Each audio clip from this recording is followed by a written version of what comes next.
growing up in northern Snohomish in the Chias area, which almost touches on like Stevens, Monroe, we had an amazing 5 acres. I had my older brother, Zach. He was about a year and 4 months older than me, and two amazing parents. My dad worked for Boeing. We had vast amounts of forests all around our property. So like so much room to roam and to explore and amazing neighbors. And it was just like incredible. I liken it to Winnie the Pooh in Christopher Robin, just like the 100 Acre Forest kind of thing. And like there was just so much room, and it was just such fresh air. We had a lot of dogs. My mom bred dogs and horses, and we had dogs, cats, chickens, ducks, everything. And it was like essentially like a picture perfect like childhood. Like I have no bad memories. There was love everywhere. My parents like gave to us as much as they could and guided us as best as possible. We were a part of a Lutheran church in Everett, and we went often. We weren't like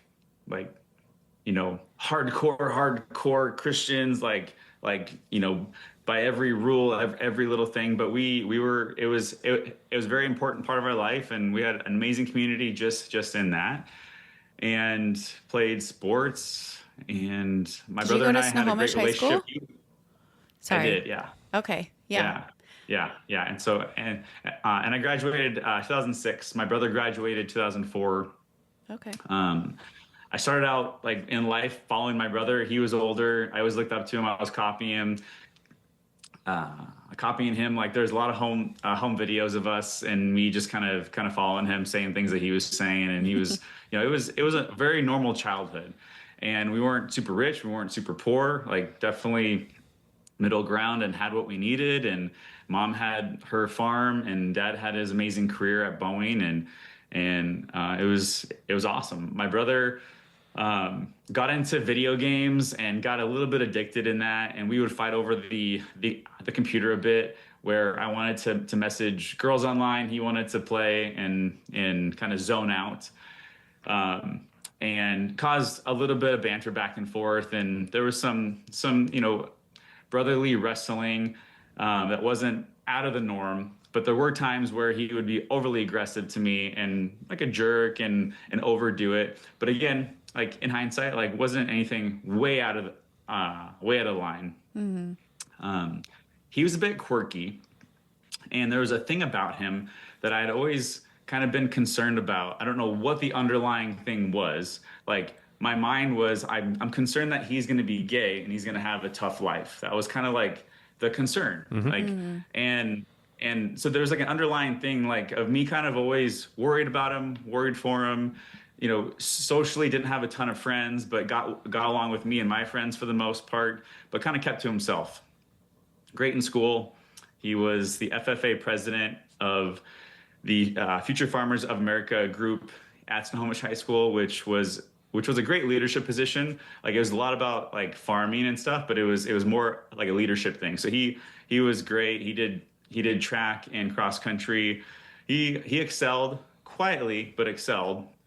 Went to Baylor University, so got into a prestigious Christian university, and then he essentially flunked out. He was addicted to online poker and playing racquetball too much. The long but short story there is my mom would literally call him almost every morning to wake him up for school or classes, and he would probably answer it and then roll back over. And so they were very hands-on, very caring. They wanted us to succeed, and there was just something about him that he always went his way. He always went his path, and that definitely kind of started in college.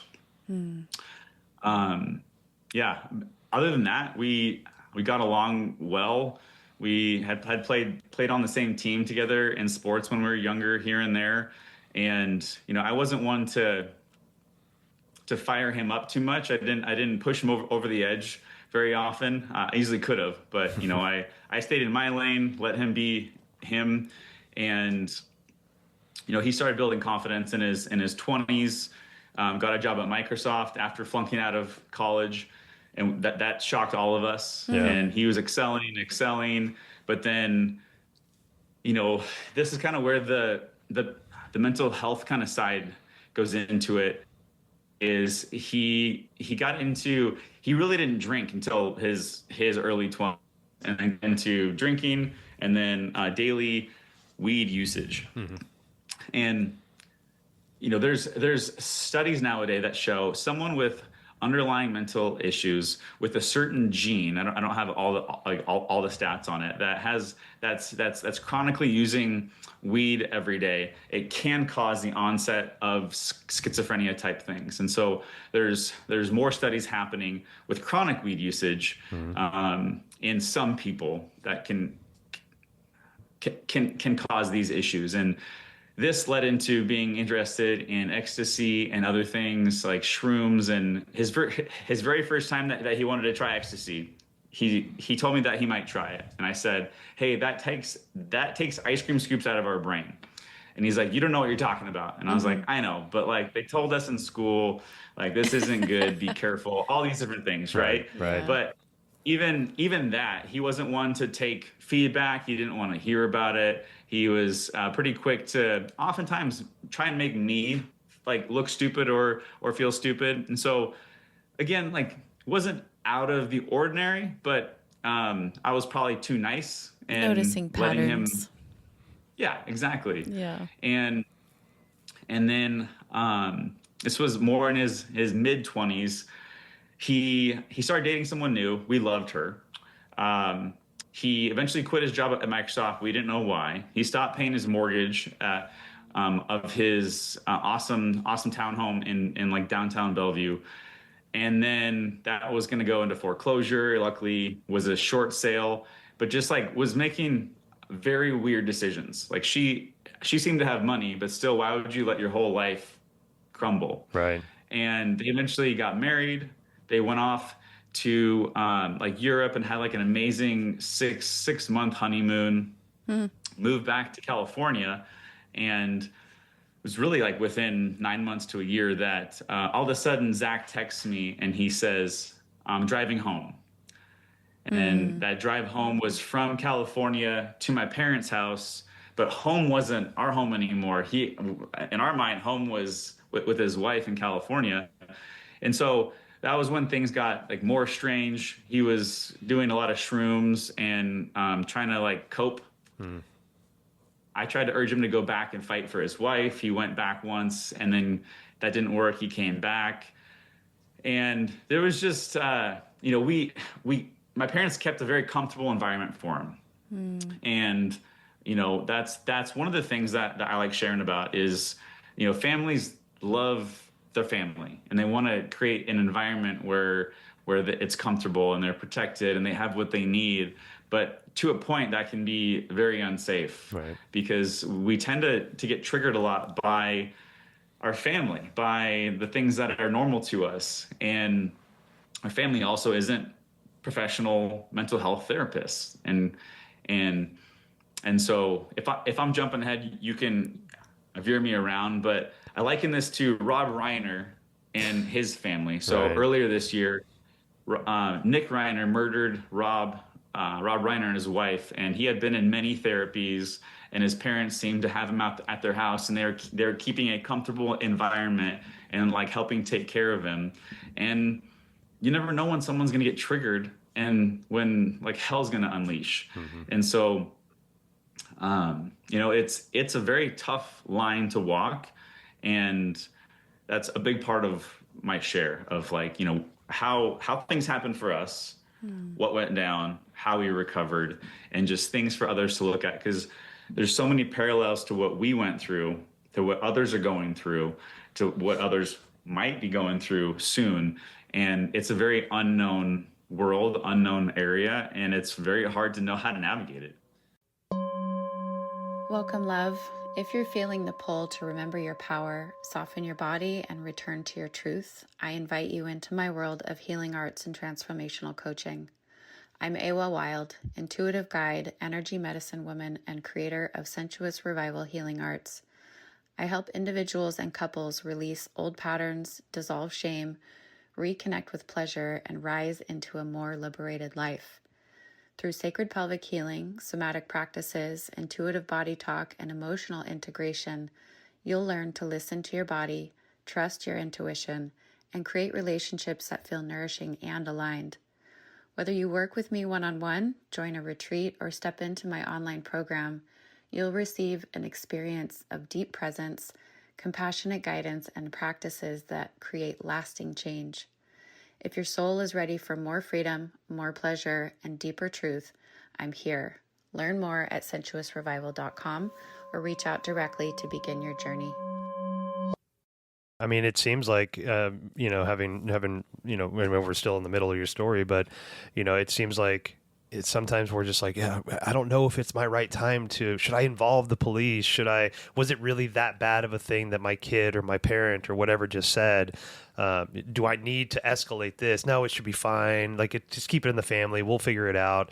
I just, so many times have I heard that without the volatility of, the story that you're sharing, but with its own volatility and its own outcomes, and it's just, to the point you just made about, trying to create these safe spaces for our family. Being a parent myself, I got 2 daughters. One of the hardest things about being a parent is understanding that your kids are going to be vehemently fucking disgusting to you for a little while because they got to figure out their emotions. Yeah. And what's better safe way to do it than the people that will never stop loving them, right?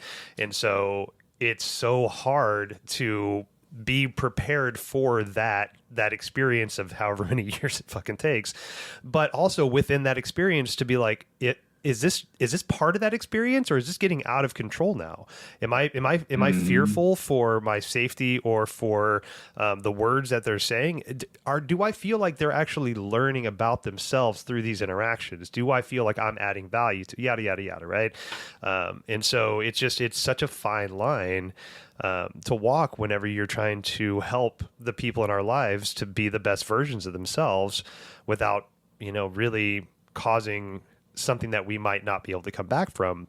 But it could be the other way too, right? We could coddle somebody so much that there's we're creating an environment for non-reciprocity when we haven't even no idea that we're doing that, Yeah, it's a fine line when I think the reality that I've seen in my own relationships and when I'm working with people in dynamics where they're being faced with the decision as to whether or not to bring someone in closer to try to help them and support them or step further away and let them figure it out is the fear of the loss of that relationship.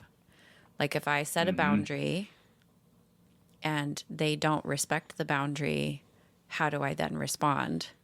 Right? And these are the things that again, being a parent, having an experience, a lifelong experience of a family with a whole beautiful, wide array of mental health challenges, including my own mental health challenges. The thing that stuck out for me in the patterns that you were reflecting on with your brother was the resistance, right? The resistance to feedback, the resistance to suggestions, things like that. Whenever I'll just use the we phrase very widely here, but whenever we as human beings are asking a loved one to look at themselves and they won't, that is a very clear indication of where our part is, right? And how do we then make a conscious, healthy, loving choice for ourselves and trust that it's also a healthy, loving choice? And I can say I don't want to put too much out there regarding my personal experience as a parent, but I will say this last year with my middle child, my daughter, she really had a hard year, and it put every ounce of my conscious awareness to test. How do I show up in a way that's going to let her know that she's not alone, that I'm not abandoning her, but also have her take responsibility for where she is responsible. And so I'm really curious to hear more about the story. So at this point, your brother texts you that he's coming home and you figure out that that's Snohomish home, not California home. Yeah. at any point between him dropping out of school, getting married, and struggling with his marriage and then coming home, was there ever any kind of therapy that he partook?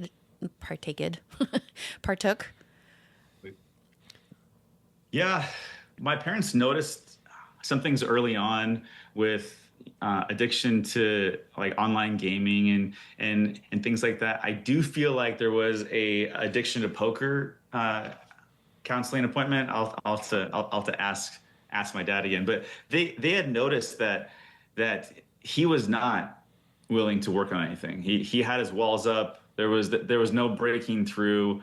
And so he really wasn't open to getting help or to really even making that very impactful.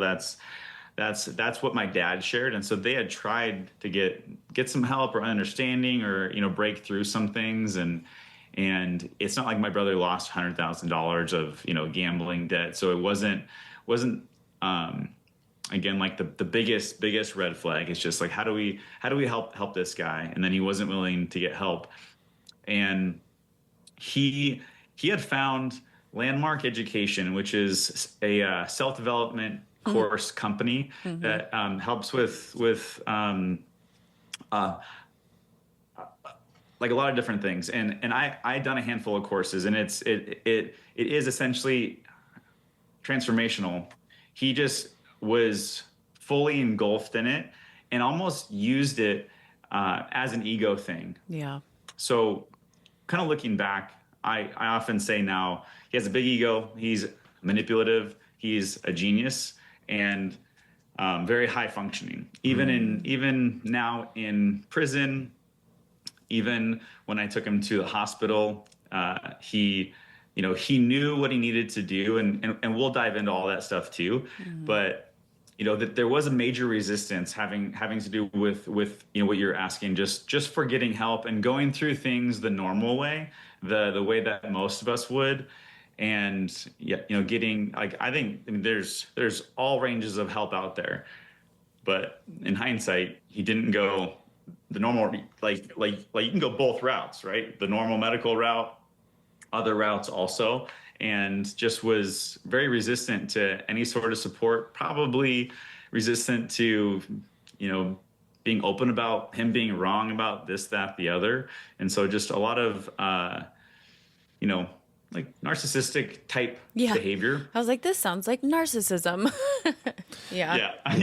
And the way you spoke about it in the book too, some of the examples you gave, it's, it made me, it brought up some examples in my own life about people that are very resistant to commentary, to feedback, to, they're very, they'll flip it around on you real quickly and make you feel like the asshole for asking the question. Yeah, totally. And it's just, it's really good at that. Yeah. And it's, like you said, a genius, and that's, it does take a lot of really self-aware skill to be able to pivot those kind of statements and to, turn an accusatory statement about the self, turn it right back around and really like befuddle the person that's asking it to be like, fuck, am I an asshole? Like, Jesus Christ, man. I thought I was just trying to help you out, man. But, and it's just, there's so many layers to, that kind of personality. It's very interesting, to just be a witness of it, and to feel the repercussions of, Yeah. So how old were you when he came back? I was about 27. And so when everything happened, I was 28. And so, later 20s. Okay. And, there was a quote that I thought of when we were talking earlier about when to push someone to get help, when to have boundaries, things like that. And it goes like this: it's better to offend someone than to attend their funeral. Oh, and two snaps for that one. In my mind, better to offend them than to have them attend your funeral. Right. And so, what's too far? I'm the guy that's on this end of the spectrum now saying, be careful, like with everything like that, that sounds risky. That sounds like they're threatening. That sounds like X, Y, like boundaries, like put boundaries up. Right. Like, how do you overly protect your life, which is protecting them, which is protecting those around you?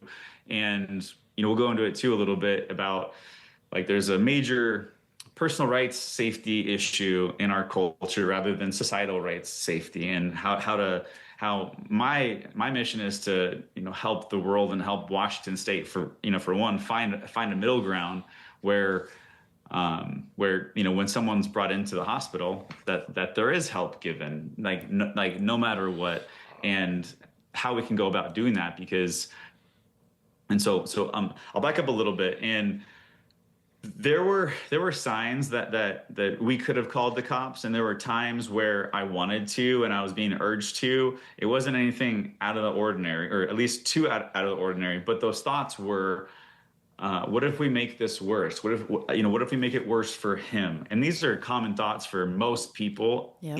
In situations like this. We don't want to, you know, put him in a position that could like have him freak out and cause a bigger. And so those are normal things that we thought of, which kept us from calling the cops earlier on. And you know, there were definitely moments where we could have called the cops, and I even thought and mentally joked about my book being called "Call the Cops More." That doesn't necessarily fix the issue, right? Because even cops don't necessarily, you know, help unless a bad thing's happened already. But getting a record is a way.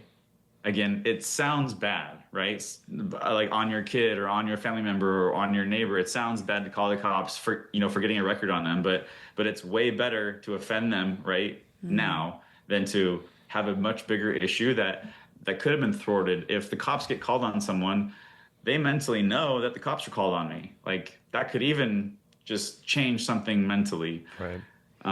For those that are wanting to change.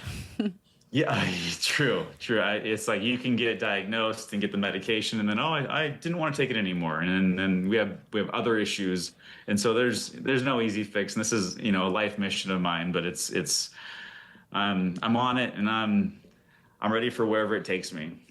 Yeah. So then he comes back from leaving his wife, essentially, or however that happened.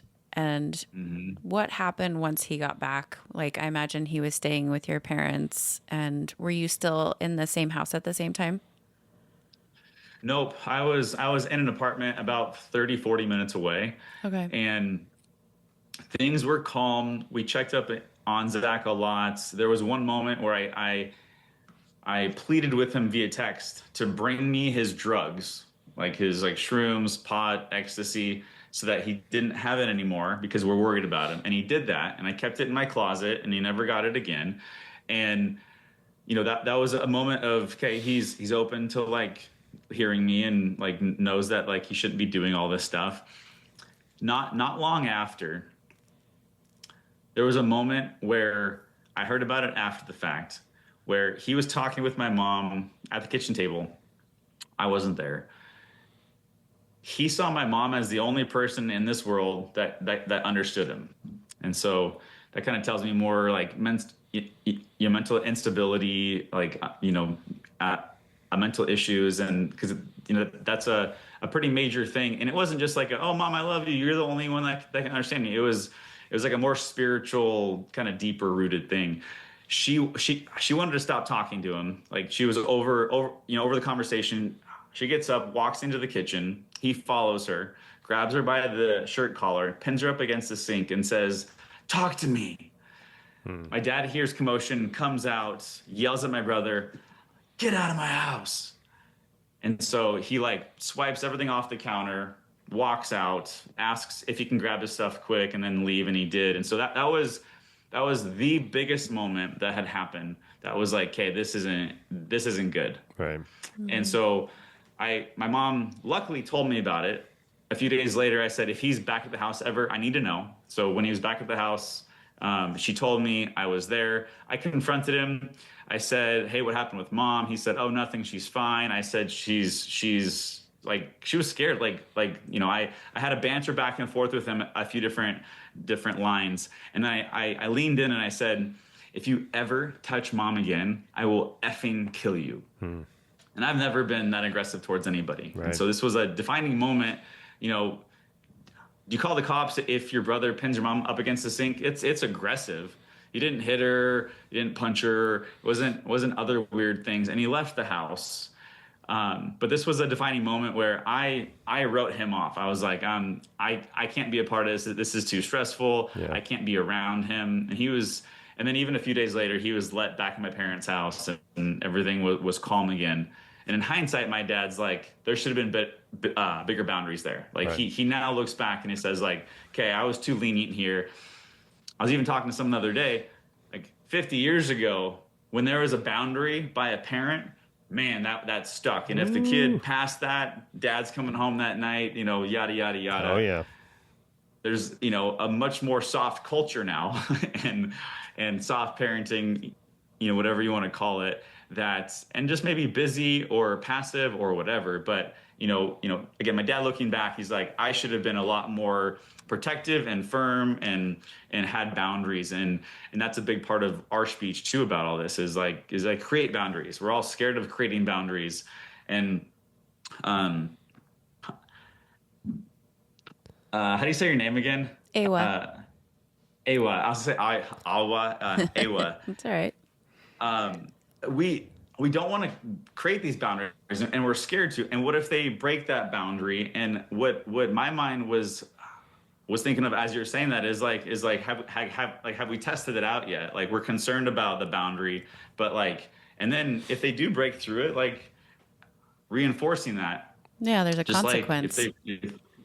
Exactly. And I do feel like there are less nowadays, and just like calling the cops, if you cross this line, I'm gonna call the cops, do it again, just for that record. And this is all in hindsight looking back, what could have made a difference. And that's the things I want to share. And so that was the biggest moment. After that, things seemed to get calm. I didn't talk to him for 6 months. He eventually got a job at a gas station and then got a job at Microsoft again. So he's getting his life together. Mm-hmm. He was now working near where I owned a CrossFit gym in Bellevue. And I was hesitant, but he talked about getting a house together. My apartment lease was up. He's like, hey, I'm driving 45 minutes to work. My buddy has his house. We can move in there. I was super hesitant, and I didn't have time to look for a different apartment. This was a better rate, all these different things. I mulled it over, and we eventually moved in together. It was October 2015, and things were great. It felt like our relationship was back to normal. We played some video games together, had some wine together. We had a lot of food. We played tennis, which we never really did. It was it was great. And he had a girlfriend at that time, which he talked about her moving in. And I didn't agree with that. He had just gotten divorced. A lot of things were going on. And but after him knowing I didn't agree, that conversation wasn't broached again until she eventually moved in about a month after that. And there was a falling out at a gym party that I had of him showing disrespect to me. And so the same time, things started falling apart again. Mm-hmm.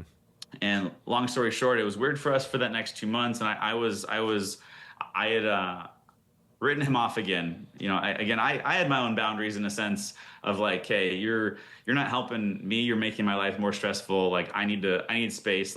Don't talk to me. I wasn't a jerk. I just needed space. Mm-hmm. And I was debating moving out, but there wasn't enough time before everything happened. And so this fast forwards to January 13th, 2016, where my mom calls me at 2 a.m., which is very abnormal, and says that Zach's friend called her and said that she was with him and she was concerned for his mental health because he had shaved his entire body, eyebrows and everything, doused himself in gasoline, and threatened to light himself on fire. Mm. He was on Alki Beach, and he was trying to hide from them. Okay. And she helped him enough to not have him, light himself on fire, I guess. But in later emails, I think he might have said 5 gallons of gasoline. I think that's a lot. It might have been a gallon, but a whole gallon, he reaffirmed that he dumped a whole gallon of gasoline on himself. Yeah. And she didn't know where he was at that point.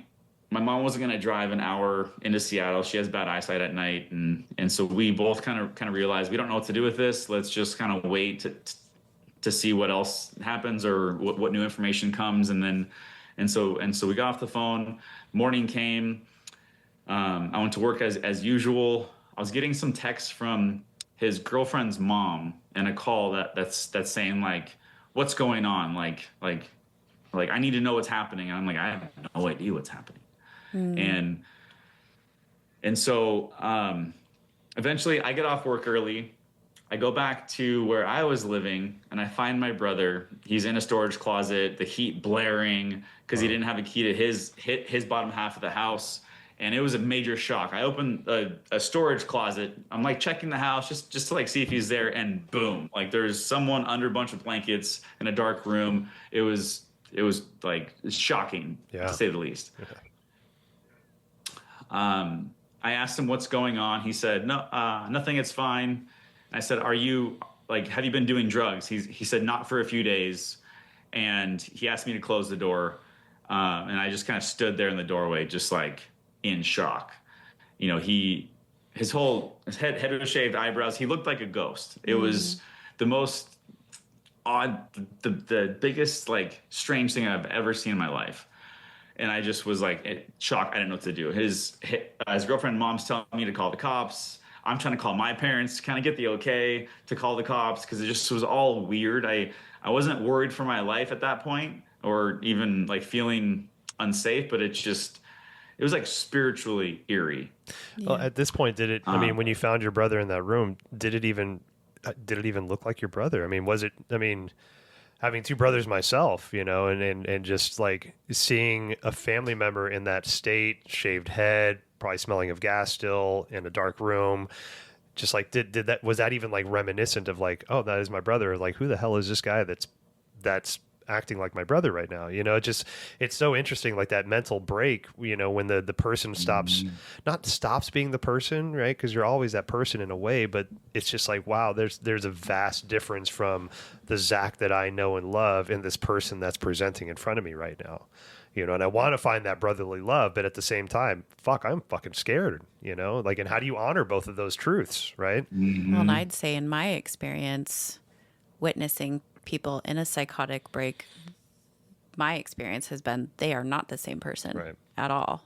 And so, yeah, I'm also curious, like you use the word shock, but do you recall more specifically like what you were feeling in that moment? I heard you say, I was calling my parents to kind of get permission. So there was something in you that knew that that you needed help, right? So like what? Yeah.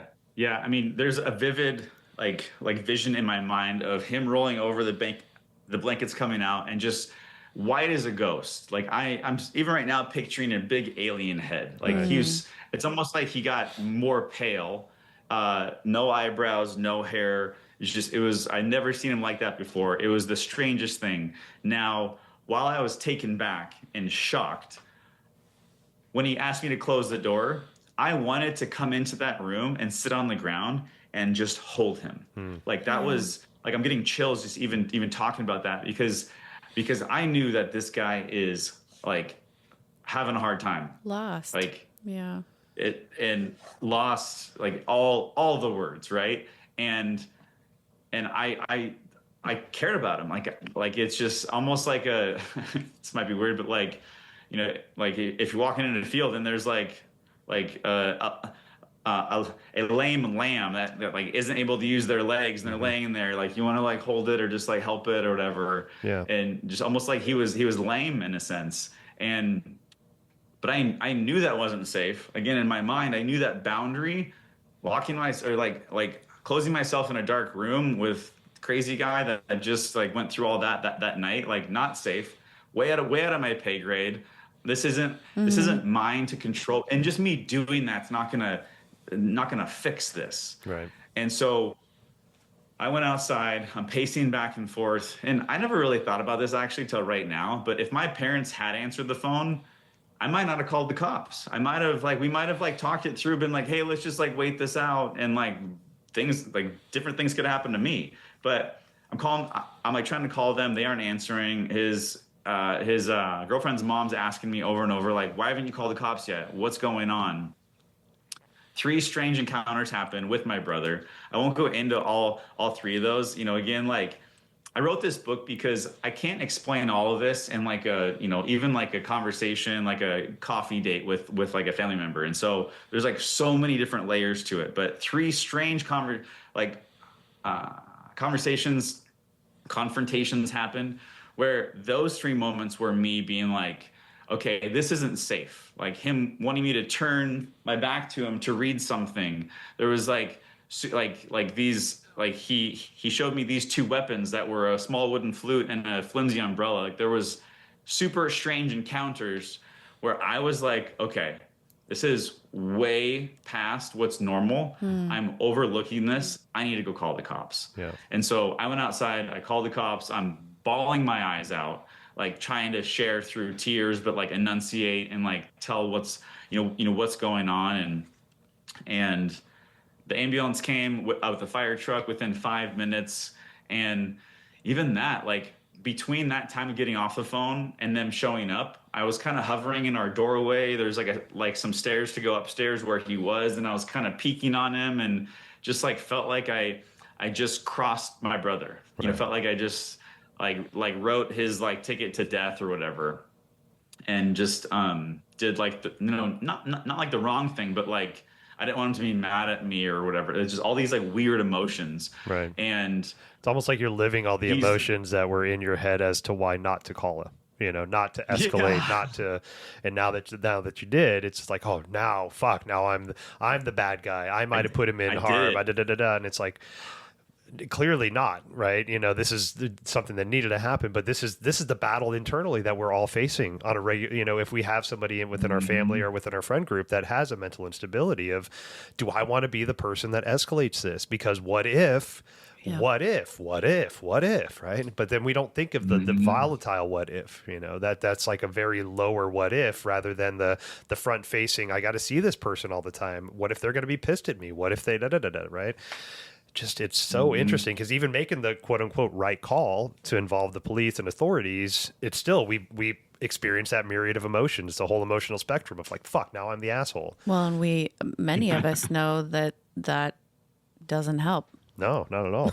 Yeah. Or that what we think might happen to get them help doesn't actually happen. So I am curious, the ambulance and the fire truck show up. Did they actually take him? Yeah. So the chief actually pulled me aside and he said the best case would be for Zach to go voluntarily. Yep. If he doesn't, we are going to involuntarily take him. And I said, great. And so even in that moment, I was hoping, okay, let's hopefully he goes calmly and there's not a big fight and all these different things, because that would have just been even more emotional, because I'm more on that side of like, did I do the right thing? Oh no, because that's the fear you have. Yeah. Oh no, I called the cops and then there was an issue and then like all these different things. But again, like going back to that, it's better to offend someone than to attend their funeral. Right. Or again, your funeral, because you could, by not going with your gut, like our gut's telling us to call the cops. Our gut's telling us to get help. We're like, let's just like wait it out. Let's wait it out. And so it's like, a lot of us need to trust our gut more and to act on these things. And it's better to act than to not act and then regret not, right? Yeah. And so, yeah.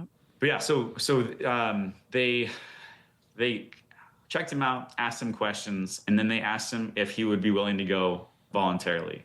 He then asked all of them, almost like a board of directors, do you all think I should go in? And they're all like, yes. And he's like, okay. And then he kind of was acting a little bit pumped, like, all right, what do I do? Like, and he, they walk him out. He's in the ambulance. I pop in there for a second, and here's that next moment. I ask him if he wants me to bring him anything, and he said something like a stuffed animal and a hat or whatever. It was like two odd things. And then he said, you know what? You really fucked me over, but I still love you. And so like, again, like that moment of like, is he mad at me? Okay, well there's a little bit, but then it goes back to, I love you. It's just like, what wow is going on? Yeah. Like, So weird. And so I get out of the ambulance, they drive off, and I'm just like in our driveway, just like what just happened? Shock. And then my phone rings. It's my dad, and I'm like, again, like I just started bawling. Like it was the perfect moment to talk to him, Yeah. just to like unleash and share what's going on, and then I get in the car, I go to the hospital, and this could be a super long-winded story too, but the the baseline of it is that they kept him for 10 hours. Strange things were happening in there. They asked me questions outside of the room. They asked him questions. He didn't want me in the room. So I wasn't in there for those questions, personal rights over societal rights. And they discharged him within those 10 hours, saying that he wasn't a threat to himself or anyone else. And they well knew what I had heard that he was a part of the night before, the things I went through with him. And Washington State can hold for 72 hours. They don't have to if there's not a major concern. But in hindsight, all of us looking back would be like, I would say that's a major concern. I have Right. friends in the mental health field in Oregon that are like, he would have been held 72 hours, 100%. Mandatory. And so there's just, yes, 100. Yeah. And so, and again, they could have. And we even, after the fact, we tried suing the hospital. That was told to us, like, here's a way to make the biggest impact. Okay, like sue the hospital. That will cause changes in the system and the rules and laws and everything. And that was thrown out at the Supreme Court level, saying that there was no doctor-patient relationship. So wow. going back to calling the cops more, a record reports more time, with the doctor, things like that. And Yeah, let's wait and so till we just, get it other things that we real learned. clear. Like this is, yep. I'm a little triggered over here because I have my own very personal experience in similar cases. And it's like, it's not enough to just say, hey, these things are happening and this is absolutely not okay and they need to be addressed. We have to show repetition. We have to let more people suffer, including the person that's having the episode. But anyway, keep going. Yeah, I mean, it's a major breakdown, and it's not black and white, right? Right. It's just, I had talked about, there's personal rights really strong now. Like there used to be more societal rights where people are getting locked up too much. Dude, And yeah. I get that like there's issues on both sides, and now haven't come up with like the genius fix or the plan, but it has to do with when there's someone like my brother in there, or your daughter, or someone that's having a problem where we want them to get help. Some people from society should be a part of that whole thing, where if they understand the whole scope, they can say they should be held or not. Like not just the doctor, not just the insurance company that filters to there, not just the family, but some sort of deeper thing where maybe there's like civilians that have a certification in assessing this. And so society gets a view. That's as far as we've gotten with it. And, my first step was the book's out, sharing the book, creating more awareness, and then really trying to like spend many years digging into what can help fix these problems in Washington and across the board. And so 10 hours, he was discharged. Me being there, I think helped them push him into my arms, where I could have left and they would have discharged him still. He could have gotten a taxi and gone who knows where. And like, I couldn't really watch over him. My mom doesn't work and is always home. So mentally it's like, well, I should take him to my parents' house. And honestly, like I'm the brother. I'm not, he's not mine to watch over necessarily. And right? you're a younger brother. And There's a hierarchy thing, right? Yeah. It's like older brother take care of younger brother. Younger brother doesn't take care of older brother. Come on now. Yeah. But that's societal shit, right? So, but what you're saying makes complete sense. It's like, hey, mom's going to be home. They got a big house. They got a big property. Outside nature is very soothing and helpful for mental illnesses and all the different types. So let's put him around some animals in a safe, secure place that he's familiar with, around loving family, and cross our fingers, right? Yeah. And so I dropped him off at 4 a.m. This is now January 14th.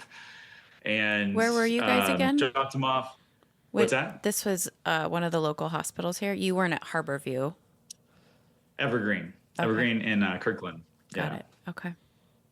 Kirkland, Washington. And so, it was about a 40-minute drive for me to take him there and then driving back to Redmond at 4 a.m. So none of this was a good idea with, him being taken out there or him leaving the hospital and me driving. Anyways, I got to work the next day. I was calling my mom pretty often. There was some strange things happening, but nothing that was causing harm to her. Again, like there's like a lot more details in the book, but I could probably talk for like 3 hours going over everything. Right. And so there was one moment though where I guess he took the phone and threw it when she was talking to me, and there was a moment where the phone clicked, and I was like, "Uh-oh, this is it." Not knowing what it might be, but it felt like, uh-oh, like the moments here would. So obviously, within my body and mind, there was doom that was out there somewhere, and I got her back on the phone. Everything was fine, but he was mad and then threw the phone. And so I gave her a big lecture. I was like, Mom, the hospital said if he's not acting normal, he needs to go back in. This is not yours to handle. And I tried to just like build her up that like calling the cops was okay. And that, she's there seeing it. Like, after the fact, my dad said that he had unplugged all of the electrical cords in the house, so like all the units and all like the air purifiers, everything. So there was some weird spiritual mind mess up stuff happening, and she was the one seeing it, and I was trying to like build her up with like he should be back in. Like you don't need to protect him, but a mom's gonna do what? Like a mom's gonna do whatever she can to protect and love, and more layers to my story of like this is risky. Right. Like you can still love by having the boundaries and getting help, and like this could be a whole different thing of my mom and I are here and Zach committed suicide. Like 80% of men are the ones that actually commit suicide, and that was more of a concern for me than anything else here. And so like it's just like, how do we help them and help ourselves in the same time? And so things were calm after that, calm. Other things happened. Like my dad got home from work and it was strange, but still like no one felt super fear. I got off work. I was meeting up with his girlfriend and their family to get dinner, to just talk with them. Okay, what the heck is going on and how do we work through this? And then I get to our house where we were all meeting, and my mom calls me and says, Zach stole the car. And I said, how long ago? About 30 minutes. So he could have been at our house any minute. And so I was like, hey, let's all get out of here. We'll go to my gym, which was 10 minutes away. The odds of him going there was very slim. So we go over there, we kind of camp out and just talk. And about an hour or so later, we hadn't heard back from my parents. Everyone, decided to call it a night. So they went to a hotel. I was seeing a girl in Seattle. I head over there, and on my way over the bridge, I get a call from my neighbor, Teresa, who lives the property next to us, and she said it was like 10:30 p.m. Like I don't usually get a call from her, just like my mom at 2 a.m. She never calls me. We didn't have like a talking relationship necessarily. We were close, but we were never gonna just like hop on the phone. So 10:30, Teresa's calling. I answer it. She says, Alex, I don't know how to tell you this, but your parents' house is on fire. Wow. And my stomach dropped. And I said, have you seen my mom or Zach? And she said, no. And I said, if you see Zach, he needs to be in a cop car. Just like knowing that, something bad happened with him. Yeah. And I soon found out from her on the next phone call, because her husband, like the roads were blocked, but he walked down the road after work that night and walked by the ambulance, saw my dad. So I knew I now had the information that my dad's in the ambulance, banged up, but he's alive, and that there's a homicide. Wow. And I heard the word homicide and my mind went blank. I was, just as I just said about the suicide kind of thing, like I was so confused, like, wait, I almost like thought like, what does homicide mean? Right. Because this doesn't make any sense. And And so my mom's body wasn't found until the next day. And, that kind of goes into what happened. My brother got back that night, and there was an altercation with my mom.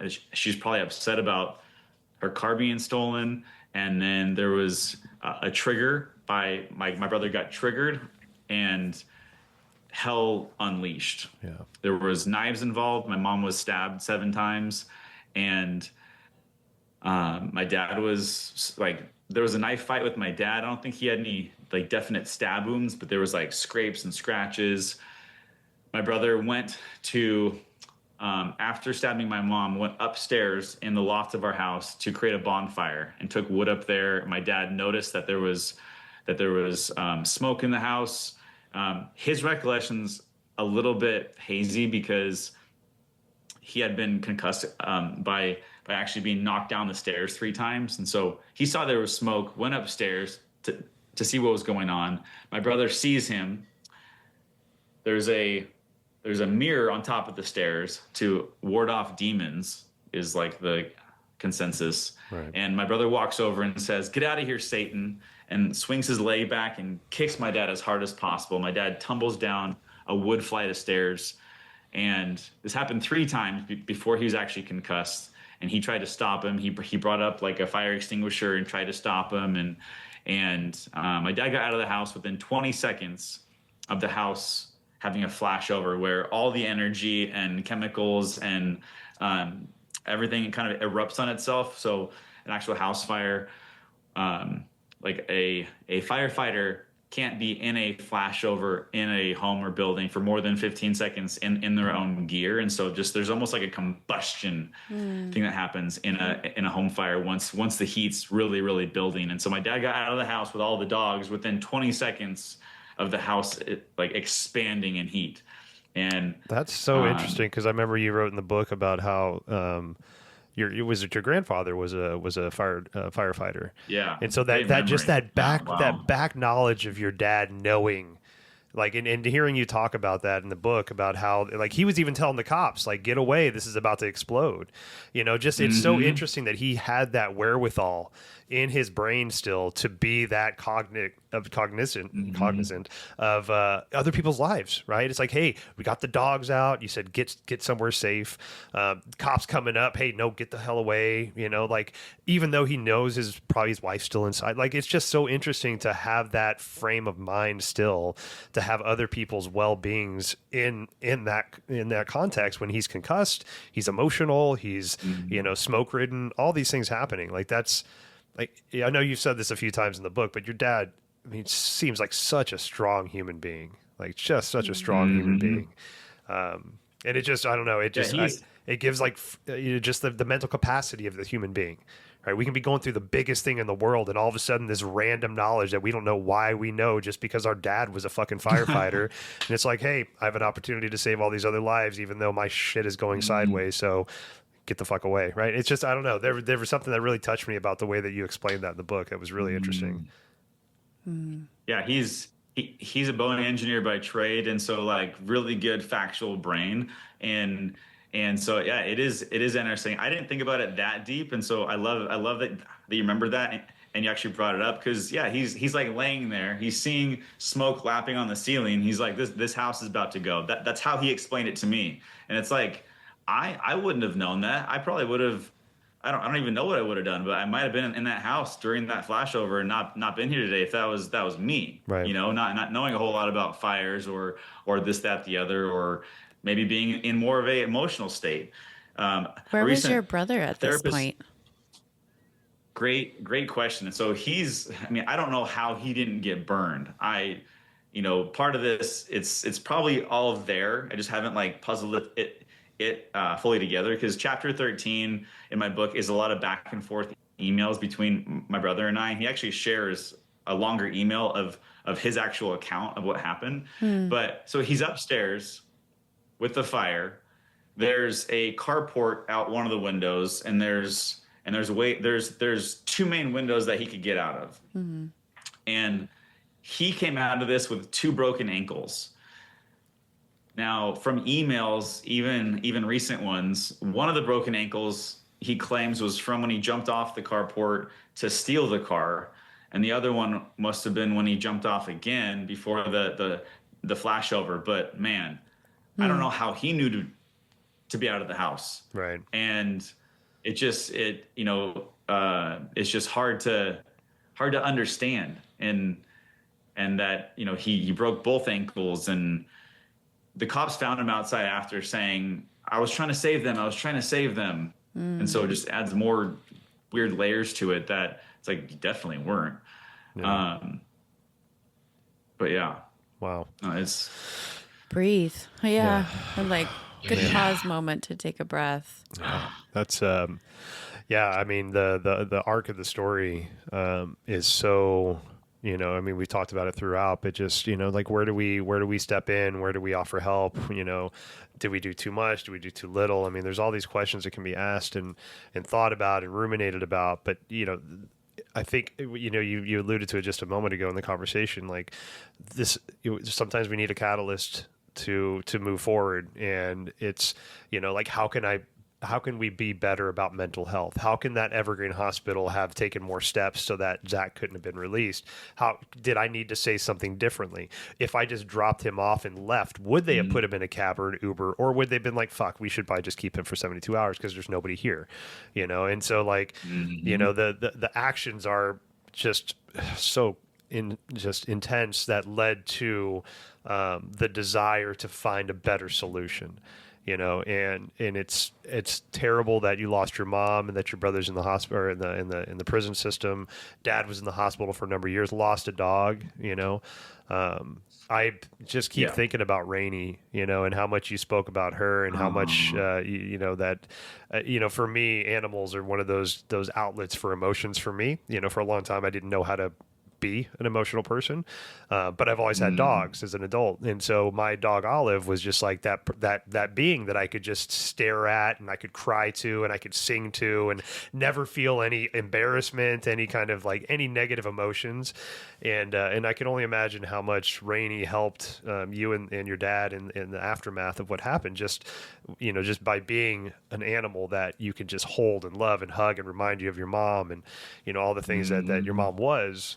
And, so it's just, it sucks that we have to have a catalyst, but I'm so happy you found a positive one, to put your energy towards, because it's such an honorable thing to say, like, how can we just be better humans? And how can I make the best decision to make sure that the humans in my life are taken care of and they're safe? Yeah. And I want to just name the fact that you're able to sit here and tell this story. I'm not immune or ignorant enough to think that you've been in your body the entire time telling this story. But this was 10 years ago. Was it 10 years ago, January? Yeah. Yeah. So I imagine there's been a lot of work that you've done to be able to sit here right now and tell this story and not fall apart. Because there were a couple times, I can feel it in my chest now. There were a couple times where you were talking about your experience that very much triggered me back to a very similar experience. The one where you talked about your brother in the ambulance saying, you really fucked me over and I still love you. My brother didn't use those exact words, but a very, very similar experience. And I would say I also have done a tremendous amount of work to be able to sit here and talk about it, but I still feel overwhelmed by the conflict of what that experience felt like. And then to talk about the actions of your brother and the impact that it had, that's why I was like, let's take a breath. If you listen to any of our podcasts, whenever we talk about something heavy, you'll hear me say, let's take a breath. I'm mostly doing it for me, but you're all welcome to join. And it's because it was perfect. Thank you. It's because, what Adam was saying, I don't remember if it was during our actual recording, but maybe even before, about the impact that he had from listening to your book and how much he felt. This for me touches on my belief in spirituality. That's why we can feel it, is because we are all so deeply connected. But that also speaks to why we are in so much conflict around understanding that it is me caring for and tending to my loved ones by putting up these boundaries, by calling the police, by keeping the reports logged, by making sure that they're getting an honest assessment with whatever clinicians they may be seeing, because the geniuses and the narcissists are not telling an accurate story to those therapists, counselors, doctors, assessors, right? Like the first time that I sat down, because I was not a guardian ad litem. I was essentially put in a place to be responsible for someone I care deeply about to be helping make medical decisions. And so I would have reviews with the therapist to go over like what was happening and what was being shared and what ways I could be supportive. And I found out that everything that was being told to this therapist was a lie. And so when you have someone like your brother that goes in and is being assessed, but also has, like, there may be the mental health. What I'm actually curious about is whether or not he ever got the diagnosis of schizophrenia. But when you have a schizophrenic episode, and we'll just even say like a NOS, which is not otherwise specified. So if there's like some mental disorder or dis-ease of not specified, but you're having delusional thoughts, visions, things like that, and you have the genius of the mind trying to protect yourself, that's the one that's going to have the conversation with the doctor. The delusion isn't going to show up and give display because it's wise enough to protect itself, which is the insidiousness of this type of mental breakdown, you know, a psychotic episode. So anyway, my heart goes out to you. I also just want to like point out the fact that it has been very clear that you've done a lot of work over the last 10 years to be able to get to a point where you can write a book and you can share the story, but also that you can take action to help improve the climate for our collective healing process. Because I think the pendulum has swung, right? Like back in the day, people were getting locked up for ridiculous things. That still happens, by the way. And then there are people who are really desperate and need the help, and they're not getting it because there's been so much lax, you know, and fear of overreacting to things. And so where do we have that Goldilocks space? So that leaning into maybe the finale of that portion of the story. So the cops are there. They see him outside the carport. Was it just like an obvious thing where he got arrested, or like what happened after that? It's a great question. And even from there to like the hospital, I don't know what transpired. But my dad and him were in the hospital, not by each other, but had a police officer at their door because everything was under investigation. And so I don't know where my dad was. I assumed it was at Providence and Everett. I went there. They said he wasn't there. There was a whole story behind that. I eventually was told that he was there and that it's all under investigation and I can't go see him. And I was like, I can't go see my dad? Like, what are you talking about? And so I had to wait all night until 5 a.m. the next morning when the investigation was like lifted off of my dad's side of things, where I could go see him, and just, you know, being able to go in there and see my dad. Like, I turned that corner into his room, and it was like the happiest I've ever been ever. It was just almost like angelic, because you know my mom and I were a lot closer than my dad and I, but he's an amazing person, and we're 10 times closer now than we ever were. And again, we were close, but my mom was like my best friend. Right. But just to know that there was still someone in my family that was around that I could lean into and just help ground me was like, I'm so thankful for that. And But yeah, like, trial, it didn't go to a full blown trial. Okay. My brother took a plea deal. And so a lot of information isn't necessarily known or public or, was said during trial. My brother has since told me that, there wasn't any drugs in his system during blood work that they did that night or during prison and stuff. And he said that they diagnosed him in jail with delusional disorder, and now it's bipolar 1, which is the more manic one, Okay. I think. I always mix them up, but the worst one, he has that. But I always preface that with he said. Like, this is what my brother told me, and so I believe it to an extent, but a medical professional hasn't told me that yet. And so, but yeah, it was a long, drawn out 2.5 years before the plea deal hearing, and there was a lot of emotion, and every few months the court case would get pushed out, and so there's just so much emotion there, and you had talked about like it seems as though I've done a lot of work and a lot of healing, and I wanted to write the book to share what happened because it was so crazy. Now, on this side of it, there's a lot more depth to it, as rather than just sharing a story that was crazy.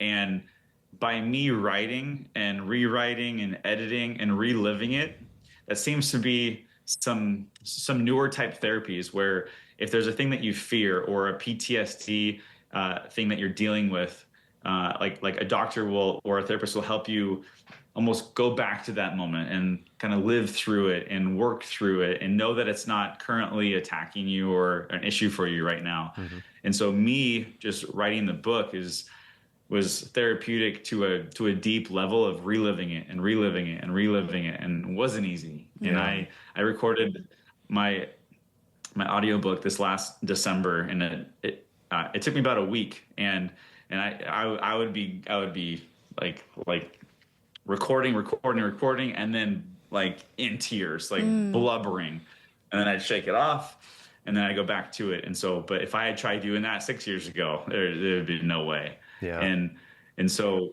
I've been so open about what happened in like a one-on-one conversation type thing with anyone that I've met where it makes sense. And I'm like finally now open to like a deeper and a bigger picture thing. There was a new story done on my book on July 13th. And, just it took the 9-10 years to be ready and have, I think, my mindset and have grieved and have recovered enough, feel ready to actually share more and feel a lot more recovered on this side of it. My dad played the whole thing in his mind, he said 1,000 times, and he got to a point where he's like, all right, I'm not going to play that through anymore because there's nothing else I can learn from this, and it's not really doing me any more justice. But again, he worked through that mentally. I worked through it, pen and paper, and typing and going through that, and then sharing. Yeah, you also speak a lot about your faith and the church that you attended, but also, and I guess in conjunction with community. You talked very fondly of Teresa, your neighbors all around you, people bringing you food, checking on you guys all the time, you and your dad. So how important, for your grieving process, for your, these last 10 years to get to be public facing again, to get to be like, just a place to where we can start to process some of this stuff in whatever way we can. Like, what were some of the things that you found now that you could look back that were really helpful for you, that, that helped you grieve, that helped you stay present, that didn't help you, like, that kept you from like, turning to a substance of sorts or, some kind of negative addiction, to just manage day-to-day emotions, Yeah, I mean that's a great topic and definitely very, very important, especially in our culture nowadays. And I feel so blessed by the friends, family, community, gym, church people that have always been there if we needed it. And to anyone out there listening, like, I like to bring up, are you there for others? are you bringing people food? Are you giving financially to a family that just went through a struggle? And because all those things that we can give out, not doing it to expect it back, but it will, essentially come back if needed in abundance, because you were selfless with others and you were there for others, and that just helps build community. And obviously being kind and being there for others and listening and whatnot. But I think for me, we had a pretty large community, and within me, I didn't want to essentially be a loser. I didn't want to just let my life crumble and not amount to anything. I didn't, want to be known as the guy that went through tragedy and then, is alcoholic now. I wasn't thinking about those things. It's just having community and caring what they think of you, I think helps carry us through a lot. It's not important to care what everyone thinks of you, but when you're kind of held up by the community around you to the person that you want to be and that you care to be and want to show up as, it's a lot harder to hide. And if you have a smaller community and you hide away and you try and process this alone, I feel like there's a lot more opportunity for damage and for negativity and alcohol and drugs and other abuse like that when you're hiding out. Like it's hard to recover. There's times where I needed to be alone for sure, and I needed, I'm an introvert by trade, as I've learned over the years, where I regain my energy by kind of being alone. But I love people. I love being social, but if I'm always social, it's going to drain me. Yeah.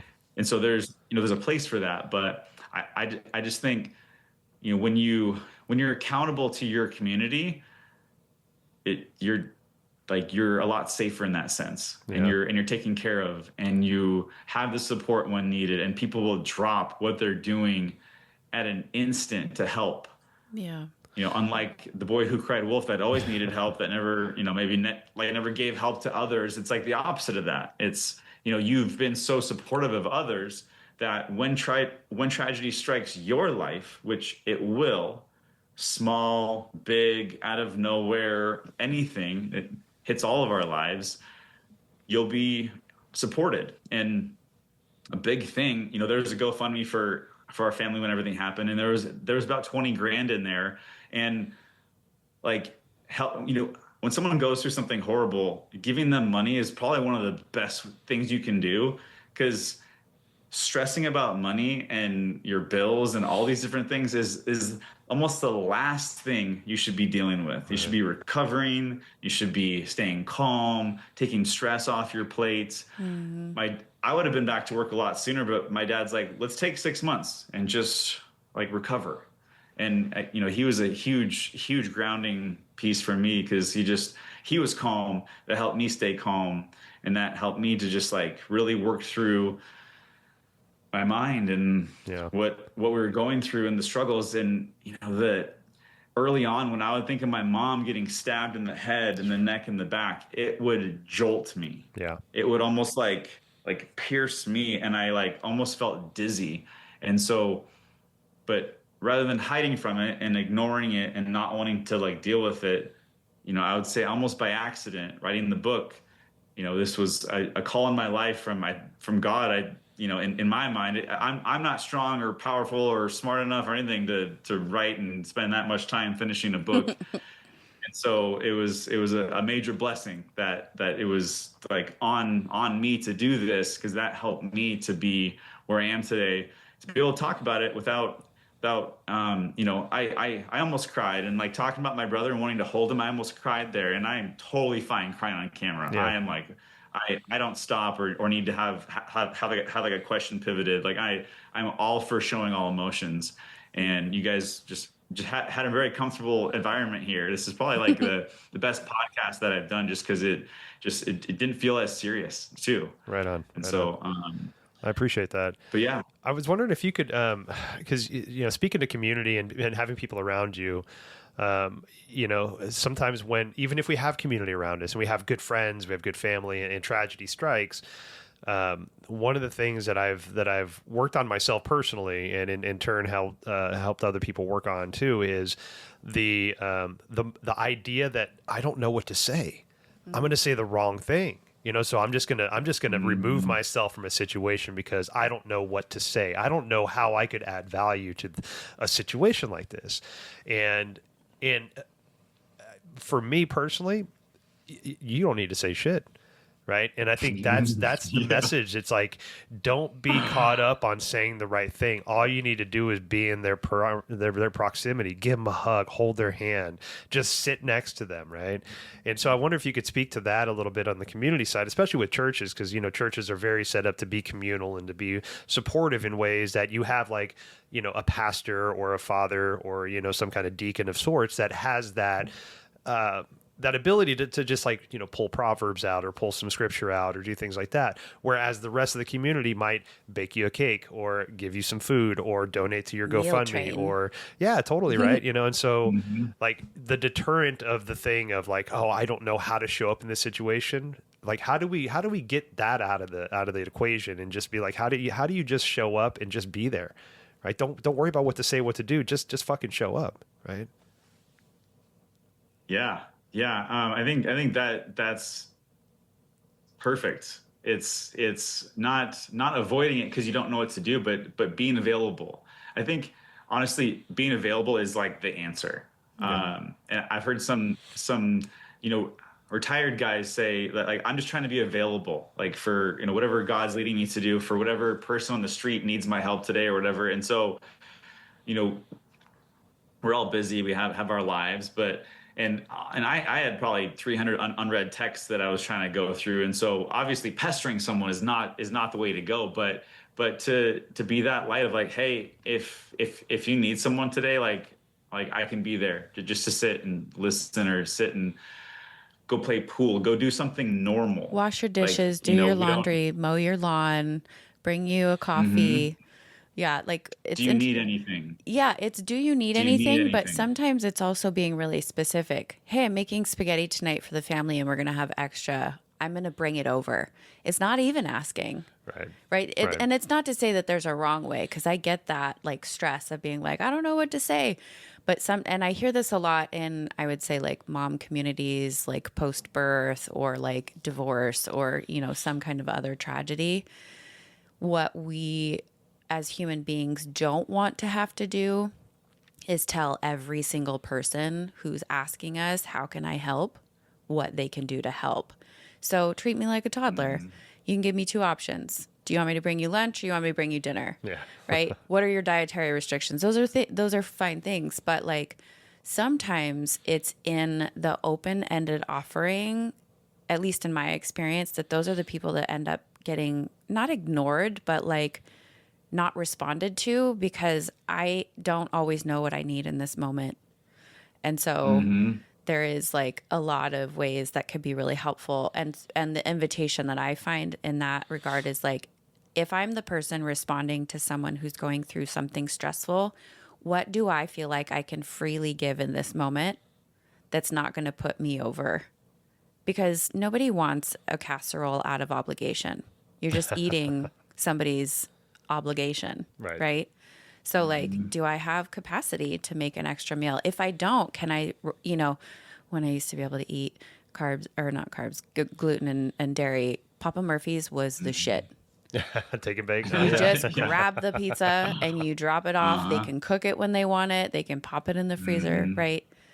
But yeah, I love what you were saying about essentially like showing up in life, right? Like you were already showing up in life because that's your nature, being I like to call it social introvert. I've graduated into that. I used to be very extroverted and now I'm a social introvert.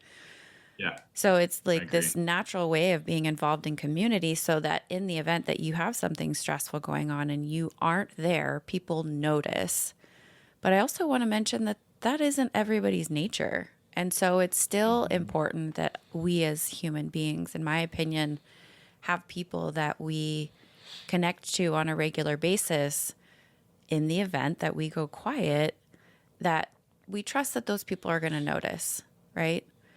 And so, Mm-hmm. what I hear you talking about is, there was a lot of years of you being able to just kind of reestablish yourself in life and not be the guy that became something less integral because of the tragedy that you experienced.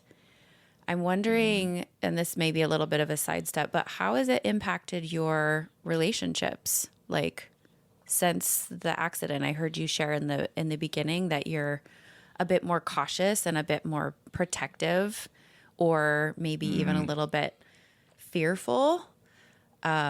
So since the incident, Mm. and now it sounds like your brother's in prison, but you have a relationship where you guys email. Like, Yeah. what is that like with him now? What's the relationship with your dad? Does your brother and dad talk? Do you have a partner now that maybe you didn't have back then? Like, how has that impacted you?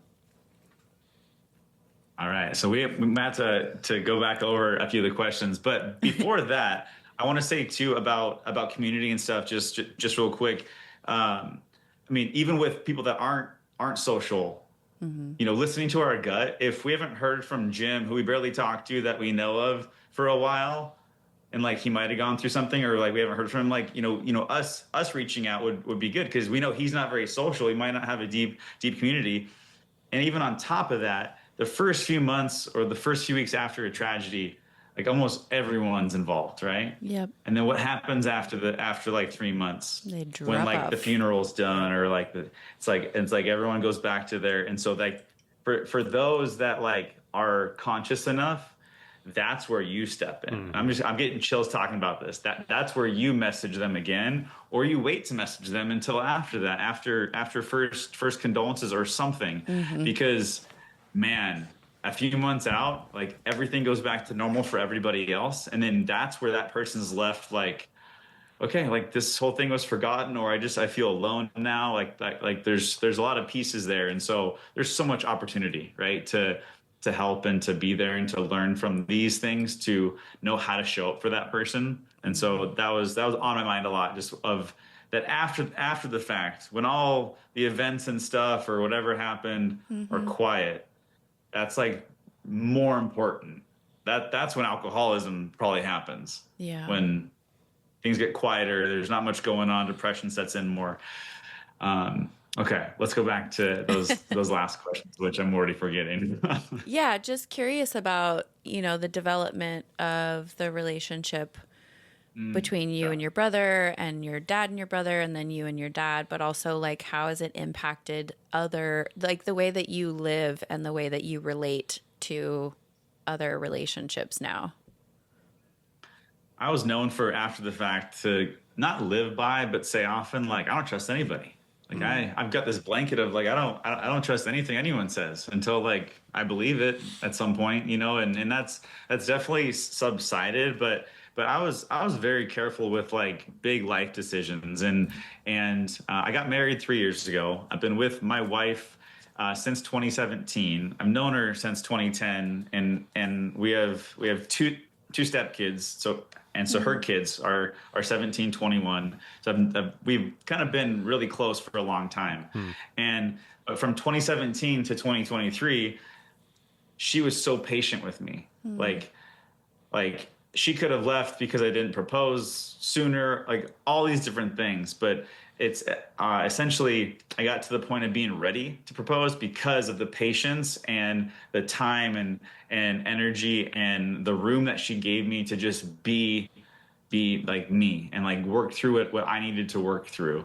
And so, like after things like this, just like having that time to process, to think, I think, being slow to make big decisions like that could have saved me from stress or bigger problems in life, but is also a little bit overprotective.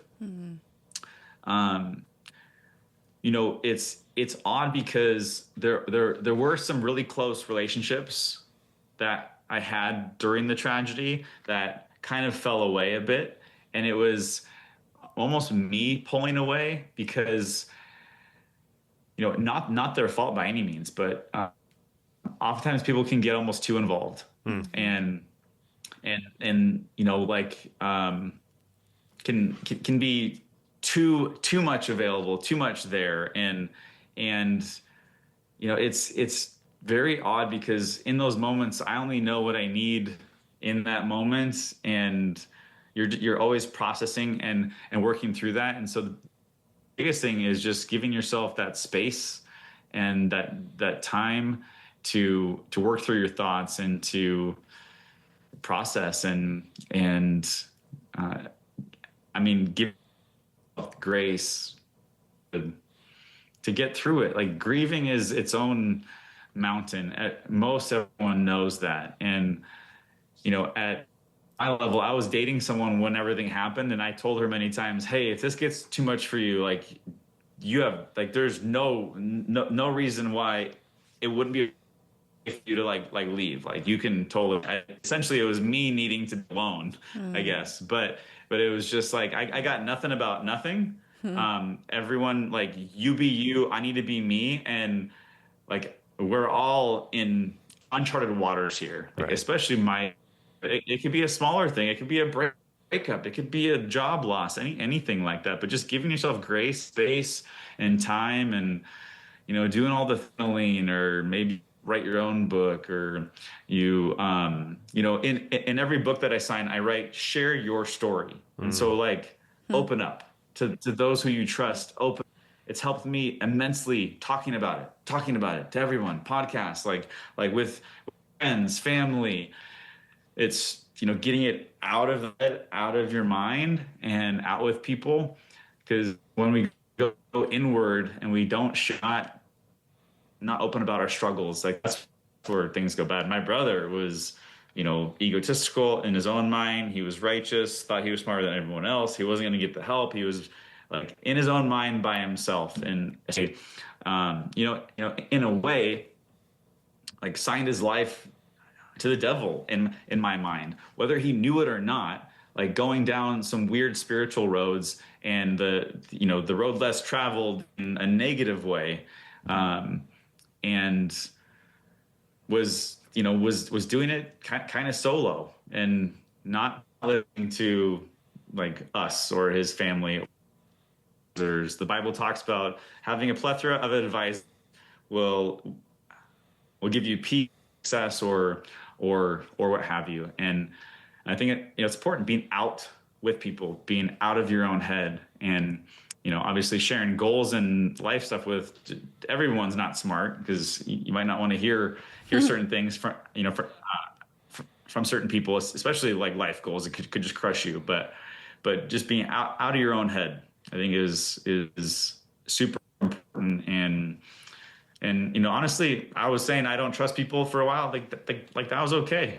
I needed to not trust people for a little bit. Right. Obviously, my life would be way different. Didn't trust anybody, but just kind of allowing yourself to work through that, and dive into what calms you down, like yoga, meditation. Right. Being in a church has just given me the most peace. Like, I just feel like my whole body just, like, relax. And so finding what that is for you, and, essentially finding what helps you to stay as sane as possible. Do that. Well, I mean, kind of like it's kind of like an elimination diet. When something like, all of a sudden we have this flare up in our body, this allergic reaction, whatever it is. One of the common things is, okay, let's eliminate all the dairy, all the gluten, all the potential inflammatories from our diet, and then we start entering it back in. And it's kind of like, with the community around you, like, hey, I don't have capacity for everybody right now. Like, I've got, I need some really strong people around me, but I can't have everybody around me that once was, and I need to be very choosy about the people that come into my life. And so, it's kind of like you said, trust your gut. Like, this is one of those gut trusting things of, like, man, I know how much community and everything means to me, but I also need to be really choosy about who I let into my life right now. I need to make sure that I understand, that they understand, right? And so, it is that deep trust of the self, that knowledge of the self, and a lot of us turn away from that knowledge of self, whether it's, and some of us, we're very encouraged by it, whether it's through a spiritual practice, a religious practice, whatever the nourishment that we take in is.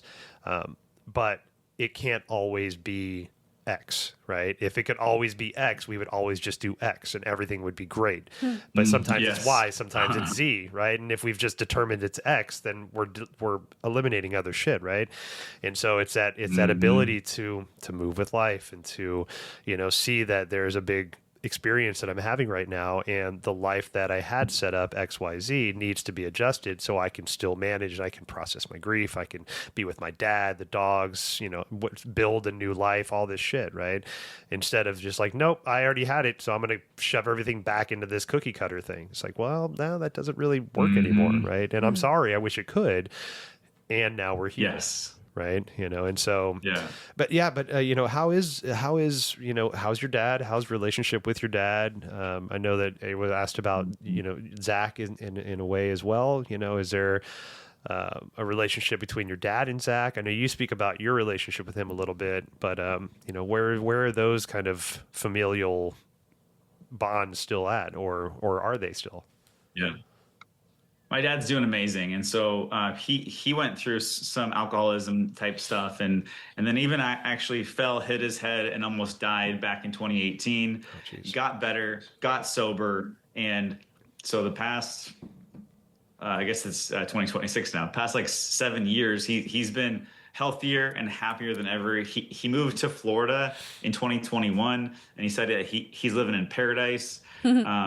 He's from Milwaukee, and a lot of the Midwest will snowbird down in Florida, where a lot of us, we go to Hawaii to hang out, right? Like they'll go over there. And so that was just kind of, a lot of his family's already heading down there to retire and everything. And so he's doing amazing, and just, healthier and fit. He's going to like a naturopath. He cold plunges every day. He's just, and he goes to a CrossFit gym and works with a personal trainer 3 times a week. And it's just, he's more fit and healthy than he's ever been as a 68-year-old. Just incredible. And so, and that could have been so much different twice now in the last decade. And so, definitely thank God for that, and that he's still here. And so essentially the tragedy from my brother's mouth was an attack on my dad. My mom was collateral damage. That was a phrase used. And so my dad's mindset has been, he meant to kill me. I'm going to live my life as if he did that. Like I'm going to keep, so he's keeping his boundary for his own sanity. He has no anger. There's no necessarily resentment or animosity. He's just, my dad's over here, my brother's over here. And I've been a cool bridge, because my dad has allowed me to talk about anything, everything, from alcoholism to all parts of our story. And so I'm definitely thankful that I can share about anyone's anything. Yeah. And my brother and I, so this just gets strange, and it's gotten really interestingly strange even this past week or so. So hang on. I had an email thread opened up with him from 2021 till 2025 July. And so a lot of my book talks about a lot of that up until 2025 July of last year. And I had a phone call with my brother because I needed him to sign a letter that said I can use his name and our story in the book, and he agreed. I was concerned that he wasn't going to sign it, and I needed to change all the words and all the locations and everything and all the names, but he signed it, and that was amazing. And so he asked for a phone call, because I kept things only email. Hopped on a call. It was a 20-minute call. It was a little bit strange, but it was normal. It was doable. Like, it was a thing that I kind of dreaded, and I don't want to give him too much and promise too much, and because I'm living my life and things are busy. but it was a great call overall. And so afterwards, I emailed him. I said, hey, that was a great call. I'm totally open to having a call with you every few weeks or so. If you have anything to add to my book, I'm sending it to the publisher soon. So if you want to add anything that you think I'm going to forget, let me know, or anything like that. His response said, it doesn't seem like you're willing to work on our relationship right now, so I'm going to go. Oh. So, it's just odd. He wrote me off at that point after doing something nice. And then me saying, let's talk more once in a while. And it's just so, a window to more strangeness. I had my King 5 News interview on July 13th go live, and the news anchor brought up afterwards. He said, "Hey, the story's getting good views online. The next step is to interview him." And we had talked about going to interview Zach in jail, but this was kind of the first step. And so I was like, "Hey, I'll email him," even though I was hesitant because I had a year without having to check emails and get up and down emotions from him.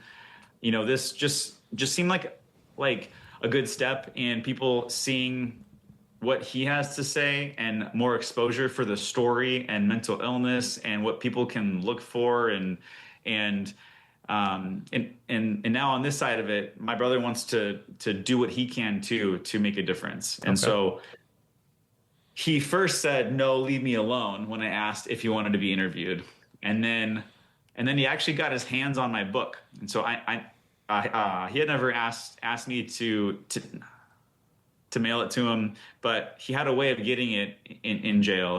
And he read it, and he was emailing me as he read it. And he was wowed. He was impressed. He was blown away.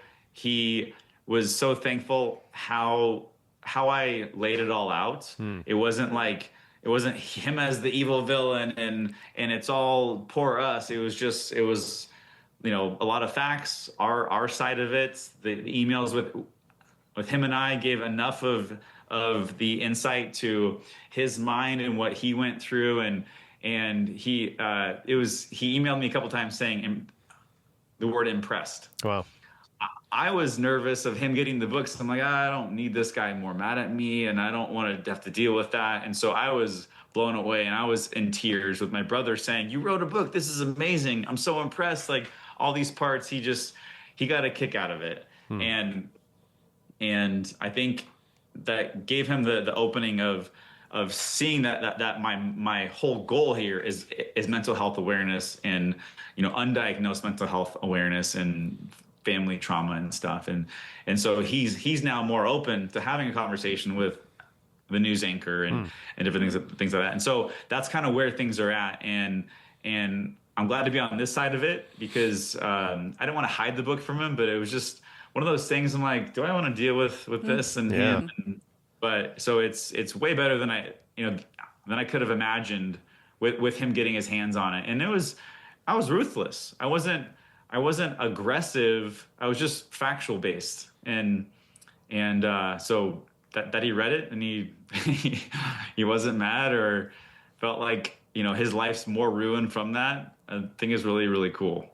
Yeah, I thought you did a really good job not demonizing Zach and just really sharing the facts and your emotions. You have every right to share your emotions, but by no means did I ever, when I was reading it, did I ever feel like you were pointing a finger at Zach and like you son of a, whatever it is. It's just like, hey man, this is how I found him. This was what he said to me. This is the way it made me feel. It was very, very descriptive, but not accusatory at all. Like I thought you did a great job. And I mean, to be fair, I wouldn't have blamed you if you did. I mean, Jesus Christ, you went through some stuff, man. But no, I thought you did an amazing job keeping it very neutral about your position with Zach in general. I'd love to ask and to see how you remember your mom. How do you remember Vicky? Like, what do you do to keep her in your heart? Yeah, she is an angel. And you had talked about Rainey earlier, and I lost Rainey in 2024. Okay. And we had bred her. So we have one of her sons. And then Teresa had kept the actual breeding line going. So we have a 9-month-old golden retriever puppy at home with the 7-year-old son of Rainey. So, keeping that memory alive that way. And yeah, as you were talking, whenever I would look in Rainey's eyes, I just pictured my mom looking at me, and it was such a beautiful thing. And I don't do enough in memory of my mom in my mind, but then again, this book is in memory of my mom. There you And go. this whole thing, our property, we actually sold it to Doug Bueller, who's a neighbor of ours. He's also in the book a little bit, and he's kept the property as is. There's no house on it anymore, and they might build, and so it's kind of like still in the family community in a sense. Wow. And so this I would just say this book is in memory of her, of doing something good with something bad. And I wish I had more traditional things to say of like, oh, like every Friday of the month I always go Stop and doing that to release yourself. doves. No. Yeah. It's Yeah, enough. but exactly. This is, I dedicate it to her on one of the first pages, and it says, "For my mom, my angel, Victoria Ruth Konicke." And yeah, I mean, it's about her childhood and about our life, and so I just think it's the best way to keep her in memory and to have her life not in vain, and her death not in vain. And Yeah. my brothers too. I often say like this is in memory of my brother and my mom, because he's alive still, but just like, things could have been different. Yeah. And so yeah. Wow, man. Thank you so much, man. This is, I just love chatting with you about, it's a horrible experience, but I love seeing the arc of the human being and the path that they can take to find whatever healing they need to find to keep showing up in the world. Clearly you have still a lot to give to this world, or you wouldn't be written this book and be on the podcast, did the King 5 thing. There's a beautiful message that you have, about mental health and mental awareness. So as we kind of like wrap up here, what are you doing now with all of this energy that you have? You talked about, I know you had a poor experience with Evergreen Hospital, with their mental health departments. So, are those catalysts for you to find the energies to like, let's bring light to some of these systems that need to be updated, that need to be helped out. You made a good point in the book when you talked about, when Zach stole the car, do we want to file it as a stolen car? Or do we want to file it as a missing persons? Because stolen car, guns are drawn, missing persons, we'll do a wellness check, and so like, I know we're making moves as a state, as a culture, as a community to be more aware of like what the human being needs, not always, the overarching safety of, like we're not just going to go guns drawn all the time. So how do you, what is this energy kind of giving you in your recovery and in the healing process to help bring that awareness into, whatever it is that you're putting towards this cause? Yeah. Awesome question. And there's a lot of depth there and a lot of layers to it. Even earlier you said something that I actually wrote down of, is there something else I could have said like at Evergreen, right? Like that was actually genius. Like, so with how things are, how could it have been different of what I said or anything? And so you saying that, I'm like that's things we can work on now. Right. My mindset's been, how do we cause change and do better? And it's like, that there are other things that I can be working on to share, to help someone in the moment now, which just popped in my head from what you said. And, I'm hard on myself that I haven't done more. Publishing a book, not that easy. Getting the word out there, not that easy. And so I'm just trying to get as much exposure as possible. Like in my mind, the biggest exposure possible. I want to do a podcast soon. Again, just get more exposure. Like I'm less worried about book sales, more worried about sharing this wherever possible. Right. And in my mind, getting a movie made would be a really big platform for sharing this. Mm-hmm. And all the while being hard on myself that I haven't figured out more of how to fix the system. But I'm only one guy, and I'm at the beginning stages of this race essentially. And my book published December of last year, and so I was coached on, think of like a year launch for the book to like get it pushed out enough and enough exposure, and then kind of see what's next. And a lot of things get exposure because of multiple books. And I thought about writing a book with a mental health therapist. And there's a lot of ideas, and it's just trying to chip at 1% every day. And whether that's getting into politics and to understanding how things work more to cause legislative change.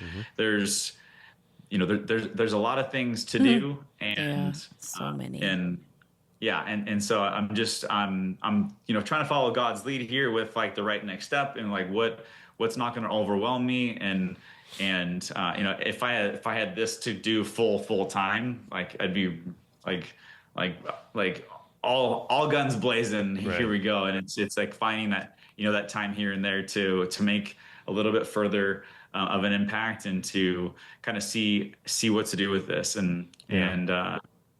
So exposure first, but that's kind of to get people behind me, and even with that exposure, getting people to contact me with their stories and to have like voices heard that way, which will, in my mind, have the ability to have more signatures for a possible change in a bill or like hospital policy and things like that. And so, yeah, but I mean, and as of right now, just exposure and advocacy and sharing, so that others might take away some things that could save their lives today, tomorrow, next week, or their neighbors, or anything like that. And so, yeah. Well, you keep saying trust your gut, and I love that statement. It's one of the few intuitive statements I grew up hearing, because I grew up in the South, and we didn't hear any intuitive statements except trust your gut. But in a lot of senses, our gut brain is probably one of the most active brains in our bodies, right? And God speaks to us in different ways. And so God could be speaking to you through your gut, telling you like, hey, you've got a lot of ambition, a lot of opportunities, a lot of different avenues to take, but we also have a limited amount of energy that we have to put towards that. And like, you just got married. Now you got 2 kids, you got, life you're rebuilding, all these things. So like, don't negate that as part of the thing you're doing. You're showing that you can still live a life after going through something that's unimaginable. And I think that's probably one of the best, lived examples that we can do, is say, no, there is a way to move on. And I'm going to use the extra energy that I have to write this book and to be an advocate and to try to figure out legislation, yada, yada, yada, right? So I don't know you that well, Zach. We've had a conversation now and a phone call a couple weeks ago, but like, I love what you're doing, how you're doing it, and please give yourself that grace, man, because you're doing a lot with what you have, and I think that we can should all over ourselves, right? I should do this, totally. I should do that, but the impact that I had no recollection or knowledge of your story up until about a month ago when I was introduced virtually to you, and the impact that I've had over the last month just from you, this book you've written, the news stories you've had, just what I've been able to find has been insanely impactful. And that's me discovering this after a decade it happened, and with only a month worth, so you're making an impact. You're making an impact 100%, man. So thank you for all that you're doing, man. Thank you. Where can people go, hear the book, listen to the book, read the book, support you in different ways? What are best people's avenues to get at you? Yeah, my book's on Amazon. So the paperback, hardcover, on Amazon, also on Audible. And so I recorded it in my voice, and so that's on there too. The audiobook's also on Spotify. It's on Apple Books, and for me and for any other authors, buying on Amazon generally helps a lot with the whole Amazon algorithm kind of thing, and then also reviews. And so a lot of people, whether it's a business on Google, like reviews help people so much. And so I always like sharing that for me or for anyone else that you enjoy their service and stuff. But yeah, Amazon's the main spot to get it. And as somebody that loves audiobooks, I really appreciate when the author reads their own audiobook. Yes, please. And I thought you did an amazing job, and I could wow. feel the emotion that you took pauses for, and in a very positive way, you know. And I actually, I did like have to pause a few times. I got overwhelmed. I teared up, you know.